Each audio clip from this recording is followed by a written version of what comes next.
အပြည့်စည်အသေးပြောက်အဆုံးချုံမှုအများဆုံးငလင်တွေကစကိုင်းငလင်ကြောပေါ်မှာပဲလှုပ်ကြပါတယ်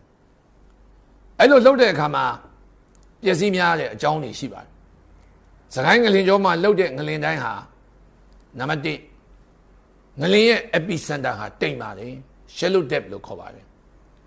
ဆိုတော့ငလင်လှုပ်တဲ့ဗဟိုဌာနဟာမြေကြီးအောက်80ကီလိုမီတာတဲ့ယွန်နေတဲ့အနက်မှာရှိပါတယ်အဲ့လိုအနက်တိမ်တဲ့ငလင်တွေဟာပျက်စီးများတတ်ပါတယ်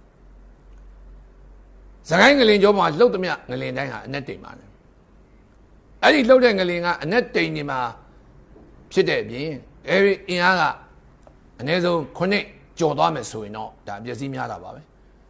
အပျက်စီးများတဲ့အကြောင်းရင်းကလည်းအဲ့ဒီစကိုင်းငလင်ကြောပေါ်မှာမြန်မာနိုင်ငံရဲ့လူဦးရေအထူးထဆုံးဖြစ်ပါတယ်တမိုင်းကိုပြန်ကြည့်ရင်မြန်မာနိုင်ငံမင်းဆက်အဆက်ဆက်ခေတ်အဆက်ဆက်ရဲ့မြို့တော်တွေဟာစကိုင်းငလင်ကြောပေါ်မှာပဲတည်ထားခဲ့ပါတယ်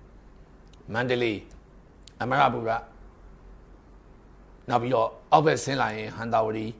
စသဖြင့်ပေါ့နော်ကျွန်တော်တို့ကြည့်ခဲ့ရင်တကောင်းအလုံးနေရာစကိုင်းငလင်ကြောပေါ်မှာရှိပါတယ်လူကြီးကလည်းထူထပ်ပါတယ်အဲဒါကြောင့်အပျက်စီးအများဆုံးငလင်ကတော့စကိုင်းငလင်ကြောဖြစ်တယ်အဲ့ဒီစကိုင်းငလင်ကြောရဲ့